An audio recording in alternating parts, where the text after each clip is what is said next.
Welcome into Georgia High School Sports Daily, powered by IBEW Local 613 from the Breda Pest Management Sports Desk. I'm your host, Landon Knight, alongside Craig Sager. Craig, we have a super exciting show ahead of us today. In the spirit of Thanksgiving, we have some festive segments to look to later on.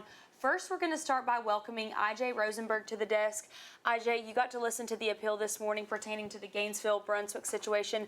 Just brief us in on the recent updates. Yeah, and basically what it came down to, it was very interesting. It was like 2.5 hours. But basically what it came down to, there were 4 players that were in the end zone that basically did not move towards the fight.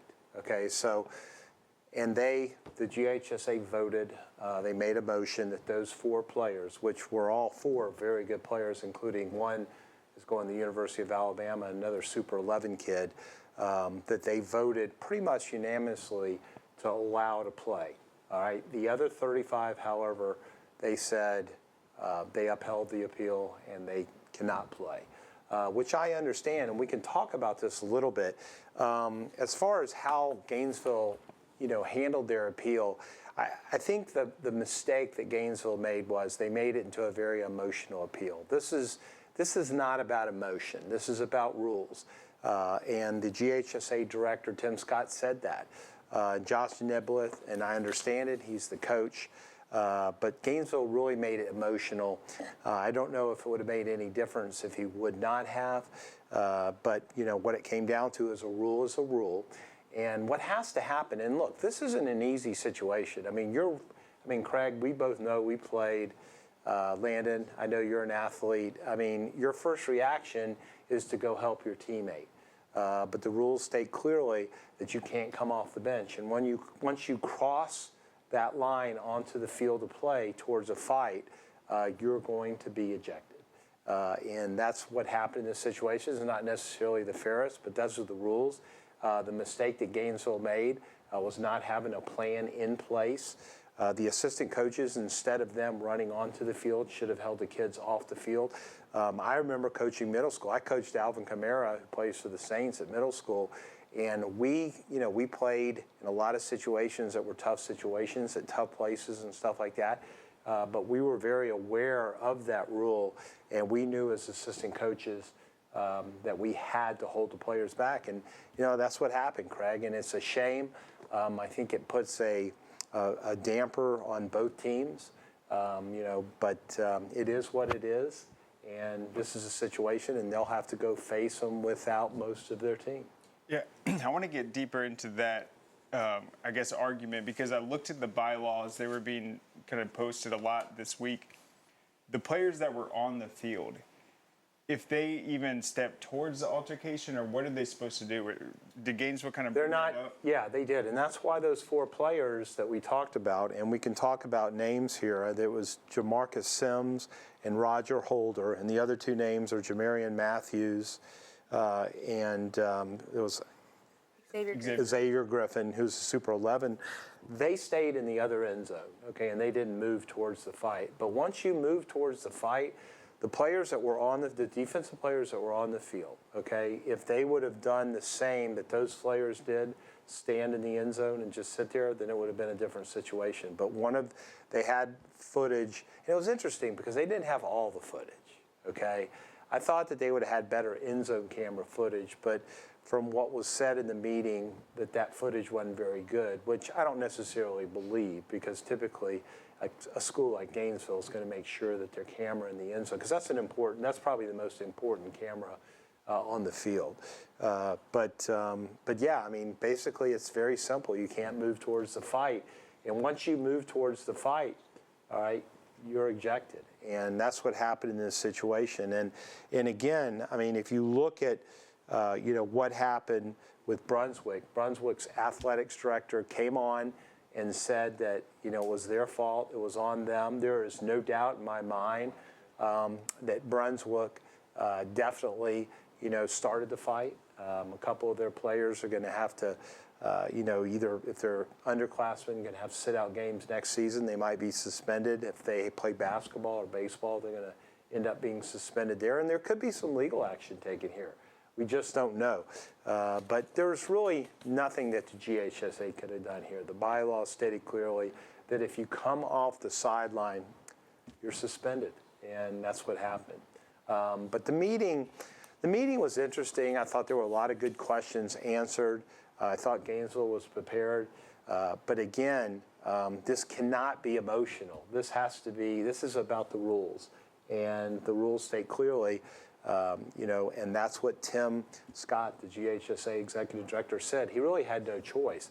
And they did put it up for a vote. The first vote was to allow those 4 players, which was, like I said, I think all but one voted for it. And then they voted again to uphold the 35 other players. And I think, again, there was one that voted against it. But other than that, that's the situation. And our producer Max actually just said Brunswick is going to get a 1-year postseason ban. I think that was their punishment. 41 players suspended potentially into next year. But I think what you're talking about, IJ, is like, we know what sideline warnings are. If the game is going on and you're a player that's not in the game, you can't just go on the field. That's a player safety issue. I feel like that's what the bylaws say. Well, and I think the other thing that thing that this brings up, Craig and Landon, is this, and this is very important. This is going to be a teaching lesson, I think, for the entire state of Georgia and probably the rest of the nation. And that is that, there were things that happened during the game that got out of hand. Coach Nibleth kept talking about a player for Brunswick that was, doing some things during the game that he felt like if those would have been caught or if that kid would have been ejected during the game, that this wouldn't have happened. But what needs to happen is everybody needs to do a better job. The officials need to do a better job. The Georgia High School Association needs to do a better job. And most importantly, the coaches and the staffs of the teams that are playing need to make sure, that they first of all understand. I'll tell you what this reminds me of a little bit, and it's a weird analogy. But a few years back, Roswell and Peachtree Ridge, tied for the state championship. Peachtree Ridge came back and tied the game at the end of regulation. And then they, of course, had the rule back then that there was no overtime. All right, and the crowd went crazy, because 90% of the people in the crowd didn't know the rule. And I think that this is a situation where a lot of these coaches and a lot of these players did not know what the rule was. And I think from now on, coaches need to sit down at the beginning of the season and say, guys, I don't care what happens on the field. If you are on the sideline, you cannot leave the sideline, because the GHSA has made it clear that if you do leave the sideline, that you're going to be ejected. I completely agree, IJ. I think that one of the most important things that needs to be done preventatively in a situation like this is making sure you're educating your players on what the rules are. But Craig, you actually mentioned yesterday that if this appeal were to take place, that it might be 4 or 5 players. So in this situation, with the players that they're getting back, we know that we have a really good Gainesville program, a really good Langston Hughes program. They're still set to face each other on Friday night. How might this matchup play out? Yeah, that's a great point. There's, I think, worse things that could have happened to Gainesville. One, they would have had to forfeit this next matchup. And then 2, they wouldn't have won this appeal to get some of these guys back. I felt like that was their best argument, not to overrule the entire appeal, but try to look at the film, see who was who was in on the play, who didn't move towards it. So that's about as much of a positive they can take away from it. I think my next question is, looking at the film and how this escalated into what people described as a brawl.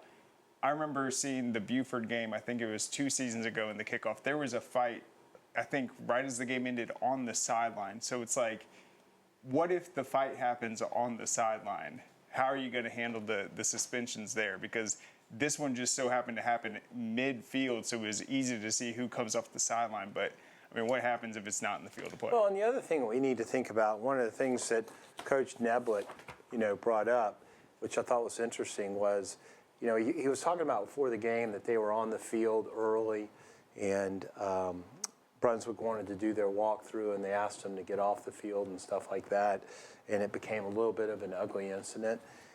People need to know teams need to communicate. We understand that there are teams that have bad blood that go way back. I don't know if these 2 teams had bad blood and stuff like that, but what it comes down to is this.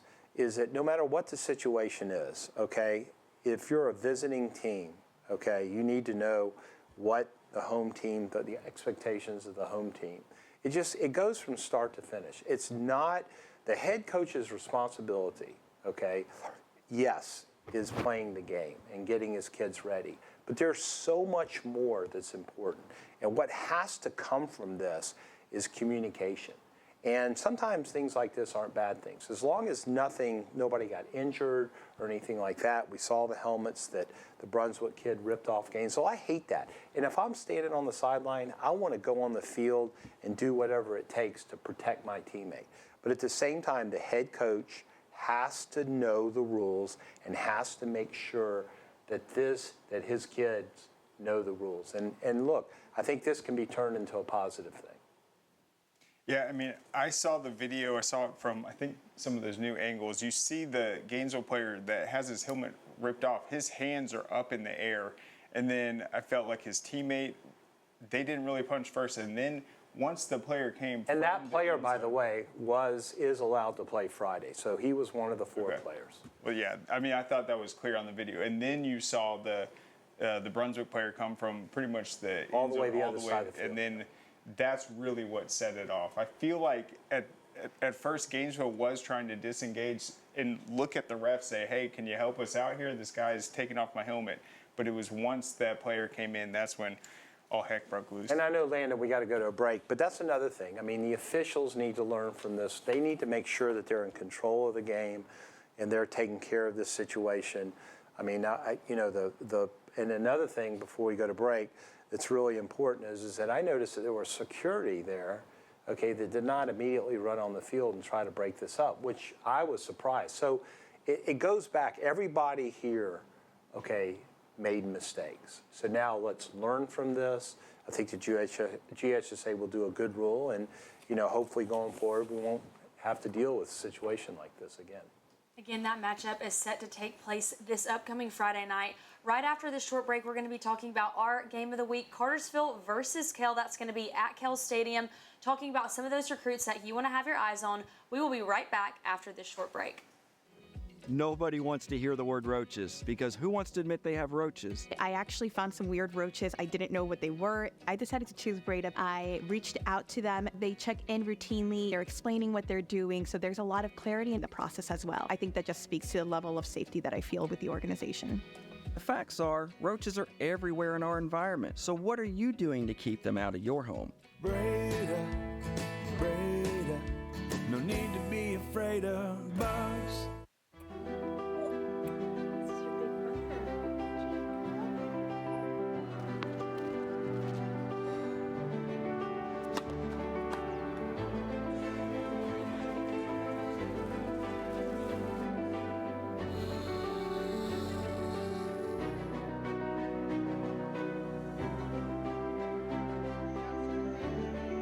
For a healthier future together, look to Northside Hospital. This makes my dad proud. He went through his whole career as an employee. Now I'm the employer, something he didn't achieve. We are signatory to IBEW and do IBEW people wherever we go that we feel like they are faster and better than any of our competition. The advantages of being a signatory contractor is you're trained employees. You have unlimited manpower. It allows me to bid on jobs that I ordinarily would not go after. Man, you know how to do this? Man, I don't even know. I was flipping burgers last week. Violation, unsportsmanlike conduct, impersonating a craftsman. Skilled trade unions are well-trained career pros, not part-timers. Construction is a rewarding and lucrative career with the advancement potential, but you have to do it the right way with the right training. Learn how you can be a pro. Find your career at GeorgiaConstructionCareers.com. You may know Tidal Wave Auto Spa as the world's greatest car wash, but did you know Tidal Wave also has the easiest fundraiser? So easy, our mascots think they can do anything, like making the big play on the big stage. Okay, maybe just a dream, but it is a super easy fundraiser. Just sell watch tickets and watch the money come in. If your team, school, church, or group needs funds, go to TidalWaveAutoSpa.com and get started today. Georgia's Rome is the place to be this holiday season. Visit our vibrant downtown. Enjoy live concerts. Go ice skating. Shop holiday markets. And book a Christmas trolley tour. Make your weekend getaway one to remember. Plan your fun now at romegeorgia.org.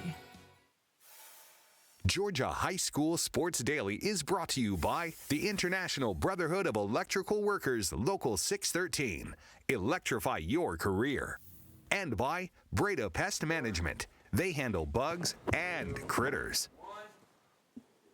Welcome back into Georgia High School Sports Daily. We are at the Breda Pest Management Sports Desk, and now we will welcome Jack Gallagher to the desk. Jack, we're going to be talking about recruits in this upcoming matchup with Cartersville and Kell. That game is going to be this Friday night in the quarterfinals of the playoffs. But Jack, first I want to start off by talking about what Friday is going to look like. So clearly we know Friday's the quarterfinals for the high school playoffs, but for recruiting in the state of Georgia, there's also a huge college matchup. The Georgia Bulldogs and the Georgia Tech Yellow Jackets will see each other on Friday at 3:30, meaning that any recruits that are playing in any of these quarterfinal games in Georgia will not be able to attend the game on Friday. Just talk about what this is going to look like and what it means for recruiting. Yeah, it's a very interesting week for taking visits to college games. Obviously, players that are remaining in this bracket are not going to be able to make it to a Georgia Tech game that, if it was any other weekend, would probably be a jam-packed visitor list. A lot of players, 2026 and 27, have Georgia and Georgia Tech as finalists.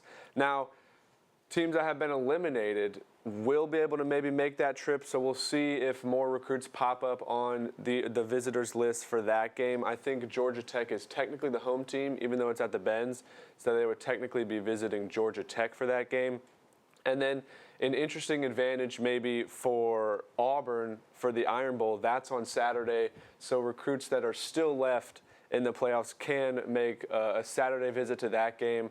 Ohio State, Michigan also on Saturday, but a lot of big games on Friday that a lot of these recruits won't be able to go to, and a lot of their games that maybe any other week they would be at. So will be interesting to see how these visits develop this week, if we see some visits happen on Saturday because they're not going to be able to go to that Georgia Tech game, or if any of these teams that aren't in the playoffs, if they show up at the Mercedes-Benz on Friday.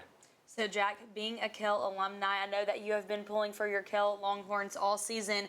Now they're in the quarterfinals of the playoffs, and they're going to see Cartersville this upcoming Friday night at 8 p.m. at Kell Stadium. So just talk about who are those players going to be that you're going to have your eyes on Friday night. Yeah, it's a home game at the Stockyard, a very tall task for the Longhorns. But I'm looking at this defensive backfield.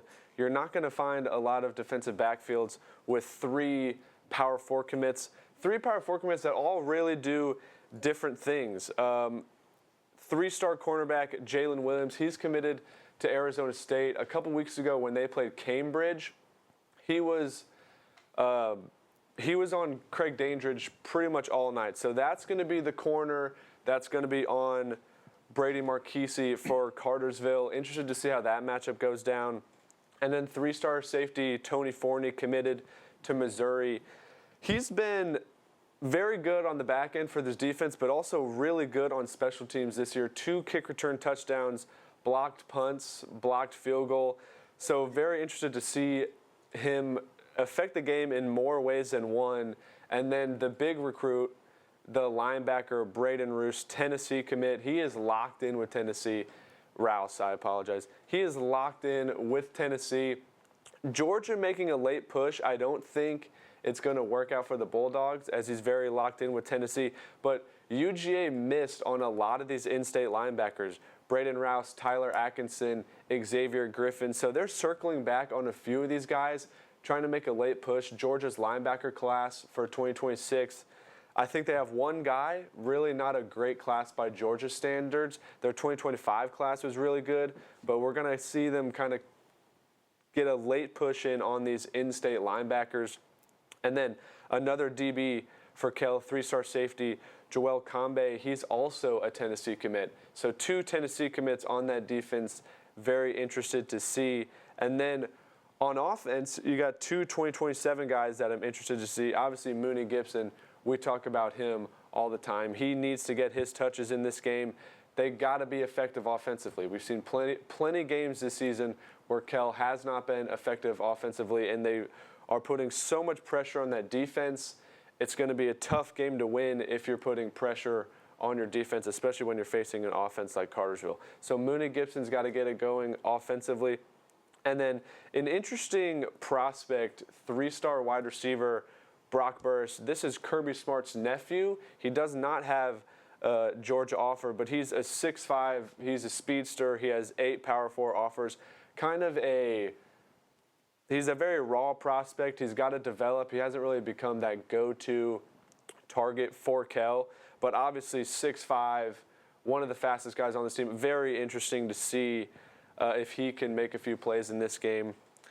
And that's what I'm looking for Kell. It's a very tall task for this team, but it's in the Stockyard. Curious to see how that crowd is, especially with it being Thanksgiving break. That'll be interesting, but still curious on what I'm going to see from Kell this weekend. And then, Jack, on the other side of that matchup, you're going to see this Cartersville team. They're coming off of a huge win, 64-0 over Warner Robins. Definitely a complete team and program on both sides of the ball right now, but who are those players you're going to be looking forward to seeing at Cartersville? Yeah, well, on a recruiting front, center offensive guard Langston Hogg, he's a 3-star. He just flipped from Tulane to Wake Forest. Wake Forest made a coaching change last year in December of 2024. And he liked Wake Forest. He liked the old coaching staff at Wake Forest. But when they were going through some change, he commits to Tulane, gets back on campus at Wake Forest, really enjoys that staff too. So he flips to Wake Forest from Tulane. But the big wide receiver out of Cartersville, 4-star Georgia commit Brady Marquise, he has a chance to dominate this game. He's going to have to. He's going to have a lot of talent lined up against him. They might put 2 bodies on a guy like this, one of the fastest receivers in this class, committed to Georgia. Kind of reminds me of a London Humphreys, just a really good athlete, really quick. Brady maybe even a little more athletic than a London Humphreys is. But that's the guy to watch for Cartersville. And then on the other side of the ball, a guy that plays both ways, 4-star linebacker Cole Crawford. He's very high on Georgia early in this recruitment. And he's not a guy he's not a stat sheet stuffer, but he's just a really good football player. He's taken snaps at tight end, even in sort of a fullback role, and then at linebacker. He makes plays happen in multiple different ways. He's not a guy, he doesn't have 10 tackles a game. He doesn't have 10 touchdowns, but he really affects the game in really 3 different ways and on both sides of the ball. Yeah, at this Cartersville program, you have head coach Connor Foster. At Kell, you have head coach Bobby May. We got to speak to both of them. I think that this is going to be a really good matchup. I am looking forward to see this crowd with it being Thanksgiving week. Again, you can tune in here starting for that game at 7:30 on Friday night. We're going to have our pregame show, and then at 8 o'clock we will have kickoff. You can stick around all night. Then we're going to be talking about these quarterfinal results after. We're going to go from Elite 8 to the Final 4, slowly but surely inching our way through the playoffs. Right after this break, we're going to talk about who's been feasting in football this season. We'll be right back after this short break. Welcome back into Georgia High School Sports Daily. We are at the Breda Pest Management Sports Desk, and now it is time for our Who's Been Feasting segment. Guys, I want to start by saying that after you see my Thanksgiving plate, you can probably add me to this list as well. But we're just going to talk about all the players who have been going off this season. We're going to start out with Sandy Creek running back Amari Latimer. If you ask our producer, he's one of the best players in the state of Georgia right now. Just what have you seen from him this season? Yeah, it's the leadership. When we talked to Coach Smiley before the year, I asked him, is there any position that he can't play? He said, absolutely not. This is a do-it-all player. He's a leader every time he steps on the field. He's had games this year, 7 touchdowns. You know what you're going to expect from him. He makes his teammates better. He brings that energy, and he does. He goes out there every single game to prove something. Yeah, I mean, he's just a dominant back. You look at him, he's a traditional running back. He's over 200 pounds, 5'11", one of those guys that is just unstoppable at times. He's going to get his yards. Even if you make contact with him right at the line of scrimmage, he's going to get 2 or 3 yards. And everything he's done well, he's just gotten better and better over his 4 years of starting. And I just can't wait to see what he does throughout the rest of this playoffs. And then, guys, we've talked about the consistency of this Carver Atlanta team, but they have weapons on their team. Terrius Favors, just talk about him. What have you seen from him, and what does he bring to this playoff? Well, I'll read a couple stats from this last win, and he's been doing it all playoffs, but rushing, 235 yards and a touchdown, receiving 3 receptions, 2 touchdowns, 165 yards. That was against Pierce County. This is what I feel like Hayden agrees, probably the best athlete, that position, that guy that can play a lot of different roles. His impact for this Carver team this year has been unbelievable. He has 5 interceptions defensively also. He's all over the field. Yeah, I mean, he's a 4-star for a reason. And, you know, when you have these guys that probably aren't the most physically gifted size-wise, I mean, Terrius is probably only 5'9", 160 pounds, and they get that 4-star, they are quickly rise upwards. You know that there's no question that they're that kind of player. He's a Boise State commit. It's kind of a bit underwhelming. He has every offer that he could ever want. He has a Georgia Tech offer. He has a Georgia offer. I know that both those, at least at some point in his recruitment, both really wanted him. But he's stuck with Boise State. And what he's done for Carver over the past 2 years, really, but especially this year, is second to none. And he's, I mean, running back, DB, wide receiver, everything you want him to do, he does at a high level. And then, guys, with this Cartersville team, when you look at their numbers offensively, they're absolutely incredible. Very consistent team on both sides of the ball. You're going to see quarterback Nate Russell in action this upcoming Friday night against Kell. But what have you guys seen from him this season? He gets the ball out very quickly. He's got incredible accuracy. This season, 36 touchdowns, just 1 interception. And this Cartersville team is as dominant as those Trevor Lawrence-led Cartersville teams that won state titles. They are blowing opponents out, and it's his accuracy, completing routinely close to 80% completions. He's got a ton of different guys involved, and the offense is going through him. But I really like just how quickly he's able to get the ball out. I mean, he was starting as a freshman for a reason. That's not something you say much at a program like Cartersville. I mean, even when Trevor was starting for Cartersville as a freshman, Cartersville was not what it is today. Cartersville was not one of the premier programs in the state and the premier program in Northwest Georgia. Nate took over from a long line of really, really good quarterbacks, and now we're seeing why. It took him a year or two, but this year, he just runs that offense like no other quarterback. It's so much fun to watch, and I believe he has completed over 80% of his passes in region play and in the playoffs. And then, guys, this upcoming Friday night, Grayson and Carrollton, they're going to face each other again. That's going to be a rematch of the state championship from last year. Again, you're going to see linebacker Tyler Atkinson always makes a difference on their defense, but how's he been feasting this season? Well, I mean, he got the keys to the city for a day, the keys to Grayson. To me, he has a joy of playing the game of football that I've seen in a guy like, trying to think some of the guys, Travis Hunter, someone who you can just tell loves playing football. And yes, he's a 5-star, one of the best players in the country, but it's his passion for the sport that I think is really what makes him a special talent. Well, it never feels like he's taking a play off. Every time you see Tyler go out there, he's playing at 100%. His stats this year aren't what they've been in years past, but that's because he's playing 1-2 quarters a game because they're blowing people out by so much. But when you watch him on film, you go, yeah, he's still the same player. He's putting up the same stat line probably per minute play, but just isn't playing 4-quarter games right now. And then also on Friday night, Athens Academy is going to face Greater Atlanta Christian. On offense, you're going to see wide receiver Keon Standifer. How has he been able to make an impact on their offense this season? He's putting up Megatron numbers. In the last game against Holy Innocents, 4 touchdowns, over 200 yards. I think he had 4 touchdowns, over 200 yards against, what was the first round, Raven County? No, I can't remember who it was, but it was. Forgot it. Anyway, he's a guy that, when we were doing Mr. Georgia football last year, I put him on the watch list before I was told, nope, it's only seniors. I have so much confidence in him. I think he's one of the best receivers in the state. He is incredibly talented. He gets it done every week, and he's what gives them a chance. Well, the amazing thing is he still has another year of playing to go. I mean, I remember at 7-on-7, our producer Max and me and Brett Greenberg were sitting there watching. We're like, this kid's really, really good.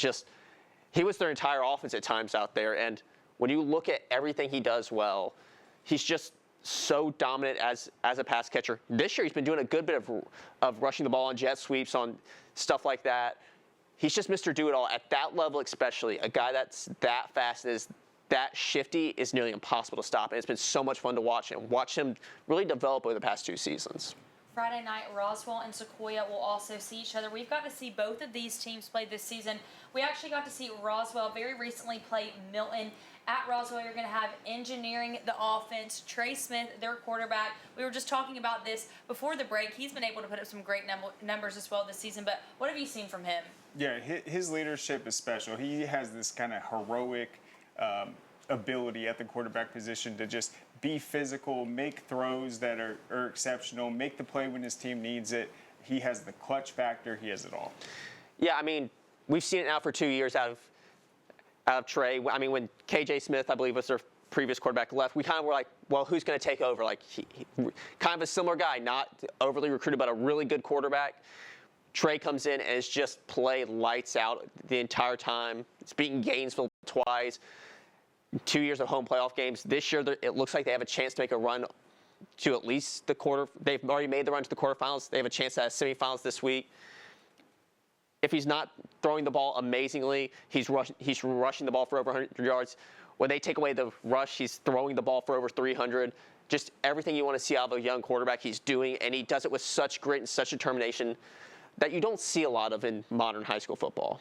Guys, we've talked about this player all week, but we mentioned Cartersville and Kell will see each other on this Friday night, and if Kell wants to be competitive in this matchup, they're going to have to put up numbers offensively, seeing a team like Cartersville, but you're going to see running back Mooney Gibson on the field. What have y'all seen from him? Yeah, well, Coach May said at the beginning of the year, and we've talked to him a lot this season, they wanted to kind of limit his carries, knowing that he's going to have to be that guy in the playoffs down the stretch.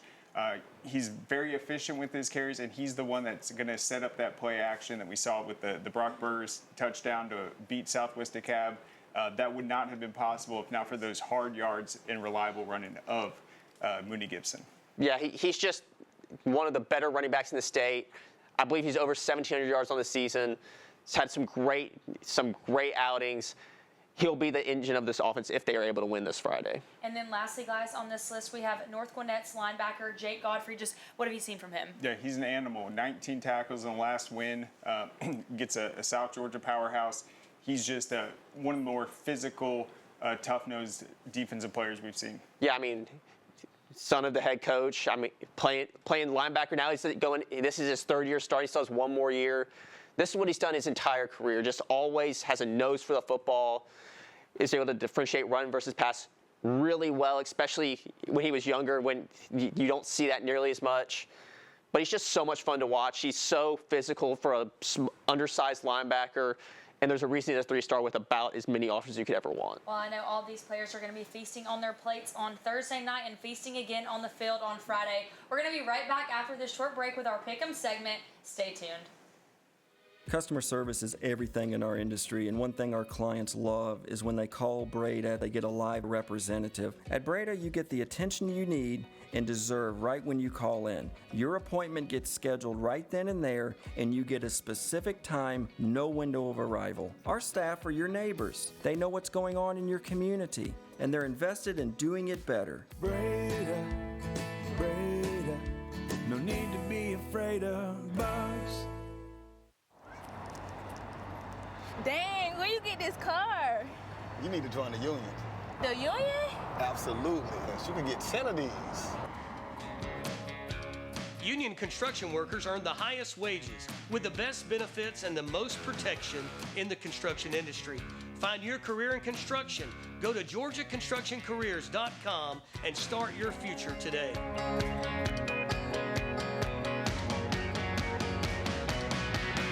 A journeyman with Local 85, when you turn out, you can be hitting 6 figures. Hey, I have your back, you have my back. We're gonna do this together. We're one for all for one. College just wasn't for me. Let's look into actual career jobs that wouldn't take college, where I wouldn't, lose money and all that. Instead of losing a lot more money at the end, why not make money and make more money at the end?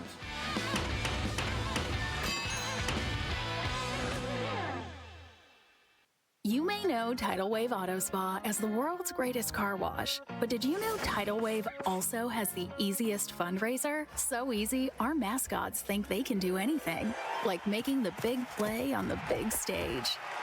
Okay, maybe just a dream, but it is a super easy fundraiser. Just sell wash tickets and watch the money come in. If your team, school, church, or group needs funds, go to TidalWaveAutoSpa.com and get started today.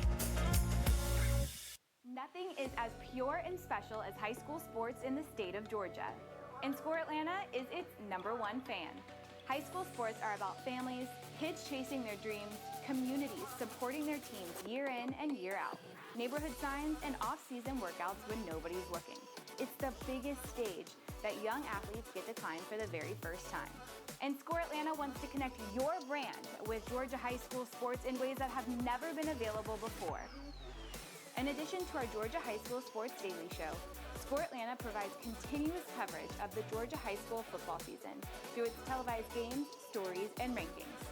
Score Atlanta puts on some of the most notable events like the Corky Cal Dave Hunter Classic, the Georgia High School Football Hall of Fame, and the Georgia Elite Classic. All of these elements offer sponsors exclusive opportunities and exposure. So let's talk about how you can reach millions of people who enjoy Georgia high school sports. For more information, contact Score Atlanta today. Welcome back into Georgia High School Sports Daily. We are at the Breda Pest Management Sports Desk, and now it is time for our Pick'em segment. Guys, I'm really not sure how we're doing. All I know is I didn't do very well last week. We're going to start with our 6A classification. We have Grayson versus Carrollton, and I tried to be different last week and pick against the Grayson Rams. I'm not doing it this week. After we got to see them play last week, I'm very confident that this team will make it all the way in playoffs. We did mention this is going to be a rematch of last year's state championship, but when you look at this Grayson team, they're complete on both sides of the ball. They have a very, very powerful defense, so I'm going with the Grayson Rams for the win on Friday night.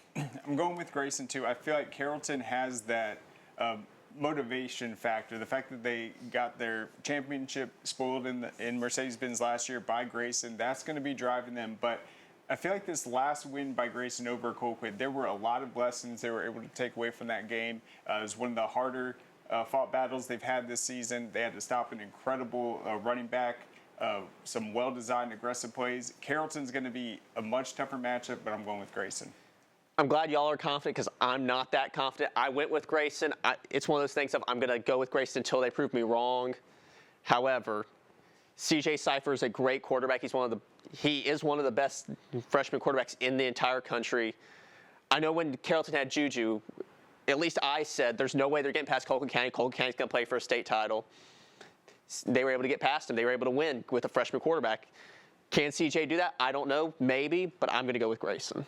For our 5A classification, we have Roswell versus Sequoia. And guys, I've mentioned we've got to see both of these teams play this season. One thing that stands out about this Roswell team to me is the leadership that they're under. I don't think there's enough good things you can say about Coach Jonathan Thompson. We've got to hear from him several times this season. At quarterback, they have Trey Smith. Running back, they have Nick Peel. I think their offense is very complete. I think overall it's just a very connected team. I'm going to take Roswell for this win. Again, I do think that Sequoia has a good program as well, but I think Roswell has what it takes to get the win. What I do find interesting, though, is that if Roswell gets this win, they have the potential of seeing Thomas County Central, and I think that's when the real test is going to begin for this Roswell team. For sure. I think Sequoia's had a tremendous season. They avenged the loss to Coffee earlier in the playoffs. They're a very dangerous team, but I think the Roswell offense, from what I've seen this season, it looks almost unstoppable. They are so talented, so complete. Nick Peel at the running back position, Trey Smith at quarterback, very hard to stop. Yeah, I wouldn't be surprised if this is a really high-scoring game. Roswell's really good offensively. They're a little undersized on the defensive front, and I think Sequoia can find yards there and is going to put up some points. I just think Roswell's more balanced offensively and is a more complete team on offense. It's going to find enough, sort of like they did against Gainesville, just enough to come out of this game with the win. For our next matchup, we have our game of the week. That's going to be Cartersville versus Kell. With this Cartersville team, I think simply you look at what they've done this season. Look at what they even did last week. They defeated Warner Robins 64-0. When you see what Kell's done, they have been good defensively, but offensively, I don't think they've been putting up the numbers that they need to put up to be necessarily competitive in this matchup, so I'm going to take Cartersville for this one. Yeah, what's interesting, this is the first time these two teams have ever played, so it's going to be really interesting. There's a lot of things I like about Kell this season. The 2 losses they've had to Sequoia and then Lowndes, those are teams that ran the ball very effectively. Cartersville's kind of more pass-oriented, a little more balanced than those teams. I like Kell's defense, but I just think Cartersville, their sharpness, execution offensively, they've been really hard to stop. I think the explosiveness of Cartersville is what's going to give them a win here. Kell's a really good defensive team. They've had their struggles offensively. They can be explosive, but they're more of a ground-based offense. I think Cartersville's going to really put the pressure on Caleb Narcisse. I think he'll have some throws like he did last week. But I think Nate Russell and Brady Marchese are going to find 2 or 3 big plays that are going to lead to 21, 28 points. I just don't think Kell can overcome that. Next, we have Stevenson versus LaGrange. Again, when I look at what LaGrange has been able to do on offense this season, they've put up high scoring games all season. They've been very consistent, very dominant. I think that they have a lot of momentum going into this matchup. I'm going to take LaGrange for this one. Yeah, and so they're playing Stevenson. Stevenson's coming off a 4 overtime victory in the last round. Very impressive, but what LaGrange showed me last week against North Hall, how they close out that game, I'm going with LaGrange. I think when you look at this game for me, if Stevenson has any chance, KJ Green is going to have just an all-time great game, 3-4 sacks, and I just don't see that happening. I think that LaGrange is a really balanced offense. I think they've really found their own coming into the playoffs. They really were just able to close really well against North Hall. That was a really close game until late in that game, and they were able to close. I think they're able to come away with this win. Next, we have Burke County versus Rockmart. I feel the same way about this Rockmart team. I feel like they've been very consistent on offense when you look at the numbers that they've been able to put up this season. It looks like we're all agreeing on this win, taking the Yellow Jackets to come out on the stronger side of this matchup. Craig, what have you seen from this team? Yeah, Tucker Parson, another freshman quarterback this season that's been phenomenal. 35 touchdowns, I think only 3 interceptions. Their only loss, I think, came to Cartersville earlier on in the season, but offensively, they're just very potent, high scoring, tough to stop. Yeah, this is a really good Burke County team. This is a team that made the state finals last year. I think they've taken a small step back from last year. I don't think they're that team that was competing for a state title. I still think this is going to be a really tough game for Rockmart, but I think when you look at Parsons, when you look at that offensive line, the defensive line for Rockmart, I think they're just a little more talented this year than this Burke County team. Next, we have Northeast Macon and Toombs County. I'm taking Toombs County on the win here, guys. It looks like you are all as well. I think what they've been able to do offensively, again, very consistent, but also on the other side of the ball defensively, they've been consistent this season as well. I think that this team has what it takes to go very far in the playoffs, so I'm going to pick the Bulldogs for the win. Yeah, I do think Northeast Macon has played much better down the stretch. They've looked really strong in the playoffs, but I'm going with Toombs County until someone beats them, that Class A Division I, the defending champs. Yeah, Northeast is another team with a really good freshman quarterback. However, Toombs is one of the most talented teams in these lower classifications. They have 4 or 5 Power 4 prospects on this team. I think they're just going to be a little too much once again for Northeast Macon, just like in the state championship game last year. Next, we have Brooks County versus Lincoln County. And with this Lincoln County team, again, they've been consistent this season. Last week, they had a win 56-0. Again, that's going to give them some momentum going into the quarterfinals. I'm going to take them for the win in this matchup. Yeah, both these teams have been, dominant this year. 2 teams that you look at the preseason, people expected them to potentially win a state title. Lincoln County has definitely been more dominant. I feel like Brooks County, though, if they kind of turn this into an ugly game defensively, they can try to steal a win, but they're going to have to kind of disrupt that pace of Lincoln County. Yeah, I feel like this is very much like the Clinch County game for Brooks County, where it may only be a 7-0 game, but it's going to be. I think they're going to really struggle to find that offense. And if it's not this week, if they do come out with it, eventually playing these one-score 14-7, 14-0 games are just going to catch up with them once again. And then lastly, guys, for our private classification, we have Athens Academy versus Greater Atlanta Christian. I'm going to take the Spartans for the win here. We mentioned it a little bit earlier, but you're going to get to see wide receiver Keon Standifer in action in that game. I'm taking Athens Academy for the win. Yeah, Keon Standifer, he's a guy that I think has 14 touchdowns in his last 3 games or 4 games. He has just been unstoppable. He can do it all, and JC is going to have a tough time stopping him. Yeah, when you look at this game, GAC's really young. Athens Academy is a bit older. Chapman, Keon Standifer, just combined, I think it's a little too much for the Spartans. You can tune in with us here on Friday night. We're going to be talking about all of these great matchups. Stick around with us until midnight. We're going to be right back after this short break with our Thanksgiving food bracket. Don't go anywhere. Welcome back to Georgia High School Sports Daily. We are at the Breda Pest Management Sports Desk.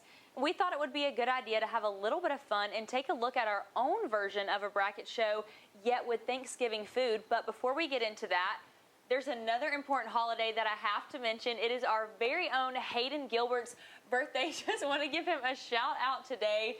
Super happy to always have Hayden here with us, and we're really excited to celebrate his birthday with a bracket show tonight. But you're going to get our live reaction with this bracket that we're going to take a look at now. We're just going to kind of debate this food and see what we think would be the state finals with Thanksgiving food. Let's take a look.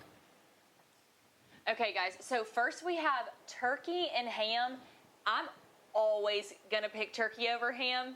What are y'all's thoughts? For sure, turkey. I've never been a ham guy. Turkey all day. Okay, so we're gonna have turkey for that. So then after that, we're gonna have gravy and cranberry sauce facing off with turkey. I don't even need to pick either. I can already take turkey to the next round because I don't like either of those. Yeah, last year I had never tried gravy or really given it a chance. I did. It's pretty good. I'm gonna have to go with gravy. I'd probably go with gravy, but I agree that turkey's going to win that next round either way. That's right. Okay, now let's take a look. Next we have stuffing versus mac and cheese. For me, this is a no-brainer. If you know how to make the right type of mac and cheese is going to win any day over stuffing. Yeah, it's very tough. I've actually become a little addicted to stuffing, though. I have these Trader Joe's chips that are stuffing flavored. I don't know. I feel like when it gets colder, when it's later in November, I'm really going to be craving it. I'm going stuffing. Give me that mac and cheese. Okay, so we're taking mac and cheese for the win there. We'll go ahead and execute that. But now we have mashed potatoes and sweet potatoes. Personally, I'm a sweet potatoes girl through and through. I'm going to take sweet potatoes. Sweet potatoes to me is just not it. I've got to go mashed potatoes. I'd rather eat anything but sweet potatoes. I'm a mashed potatoes guy. Give me the mashed potatoes. No, okay. So we'll have mashed potatoes override sweet potatoes right there. But next we're gonna have corn casserole and green bean casserole. And my hot take of the show today is if you like green bean casserole, you might have some problems. I'm gonna take corn casserole. I'm going green bean casserole. I'm going green bean. Yes. What? Okay, so we're gonna override my pick right there as well. Next we have pumpkin pie and apple pie. No brainer. Pumpkin pie for the win. Ooh, I'll go pumpkin pie. I've eaten quite a bit of it over the years. It's pretty good, but only in that specific setting. I'm not going to eat it year-round. I disagree. Give me that apple pie. Okay, well, still, me and Craig are going to agree on that pumpkin pie. We're going to go ahead and override that, take pumpkin pie to the next round. Then we're going to have Hawaiian rolls and yeast rolls. I'm Hawaiian rolls. Hawaiian rolls. Hawaiian rolls. Perfect. Next, we have hot cider and hot chocolate. Again, if you like hot cider, you might be a little odd. I'm taking hot chocolate. Ooh, I'm going with hot cider. I'm going hot chocolate. All right, Craig, I'm going to toss this off to you and let you break down the next round for us. Okay, so yeah, we've got, it looks like turkey against gravy. I feel like you guys both said turkey. Turkey for the so win. I'm outvoted right there. The mac and cheese against mashed potatoes. I feel like you guys would go with mac and cheese. Absolutely. Mac and All cheese. right, so then we got green bean casserole against pumpkin pie. That's a no-brainer because you would always pick sweets over healthy foods. I'm going to take that pumpkin pie for the win. I'm not sure Craig would. Yeah, I'm going green bean casserole. I'm going pumpkin pie, though. Okay. So pumpkin pie advances. We got the Hawaiian rolls against hot cider. Hawaiian rolls. Hawaiian rolls. Okay, so now we've got, let's see. It is going to be turkey versus mac and cheese. Ooh, that's a hard one, but I'm going to pick mac and cheese because you can eat it with more, it's more tasty, and it has more seasoning. I'm taking mac and cheese. Yeah, but this is Thanksgiving, and there's only one thing that's a guarantee at Thanksgiving, and that is turkey. All right, so we'll get turkey will advance. I can't go against it because I picked stuffing over mac and cheese. So turkey's going to advance to, I believe, the finals. We've got, was it pumpkin pie against Hawaiian rolls? That's it. Ooh. I'm going to go Hawaiian rolls. I'm going Hawaiian rolls. Yeah, I override feel like that, I could. Craig. Yeah. So all right. So then turkey versus Hawaiian rolls. That is. I'm still gonna stick with my Hawaiian rolls. Give me a turkey slider. Yeah, like, turkey's more versatile, I guess. You can do the Cajun style. You can deep fry, hopefully not blow up your house. I think turkey ends up winning it, but I feel much better than last year when I hadn't tried a lot of these. I probably angered some people. Guys, we know we are always thankful for Thanksgiving food and Thanksgiving meals. On a more serious note, I do want to extend my gratitude to this company overall. Score Atlanta has been such a blessing in my life and my coworkers, just getting to sit up here with you guys every day, hearing from our producer, Max, all of our bosses. Everybody has been absolutely wonderful. So definitely have a grateful heart and attitude this Thanksgiving season. Craig? Yeah, I'm thankful for Max. He does such a good job producing the show. Max Wyborski would not be possible without him. Getting all these guests all season long, he's the man. Yeah, I mean, first off, I'm thankful I get to do what I love for a living. I get to come in here with you guys every day, and then Max does an amazing job. Just everyone here does such an amazing job, and does so much with so little, and it's just the exposure we give these kids. It's so much fun, and I just can't be more thankful. Right after this, to celebrate our gratitude with one another, we're going to have our Score Atlanta Friendsgiving right upstairs, and you can add all of us to the Who's Been Feasting list. I know we'll be feasting right after this. I want to mention again, our game of the week on Friday night is going to be Cartersville versus Kell. Tune in here starting at 7:30 on Friday night for our pregame show. We're going to have kickoff at 8 o'clock, and then right after that, you can stick around with our postgame show. We're going to be talking about all these quarterfinal matchups, see who's advancing to that Final Four. As always, thank you for joining us, and happy Thanksgiving. We will be right back here on Friday with more Georgia High School Sports Daily. We saw some squirrels were trying to get into the attic. I hear those squirrels still scampering through because I didn't go through those services initially. Our job is to go up there and figure out where they're getting in and trap and remove and get those unwanted guests out. But then the next big step is not just seal the entry point where the critter got in, but seal the entire roof line. The most common mistake is only sealing the entry point you see. Breda, no need to be afraid of bugs. Hey, is the power off on this? I don't know. Just take it off. Safety violation, unsafe work conditions. In the construction trades unions, safety is our highest priority, and we train you to recognize and speak out on unsafe working conditions so that everyone arrives and goes home safely. Learn about careers in construction at georgiaconstructioncareers.com.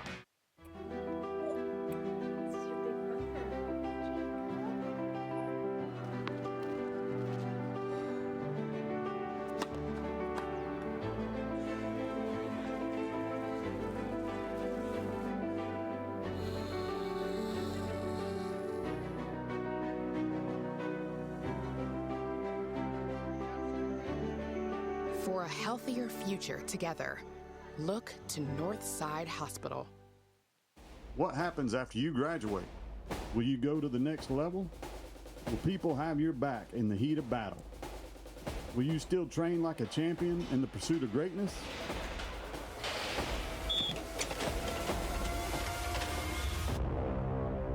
You will when you become an IBEW electrical worker. Join our team. Visit IBEW613.org.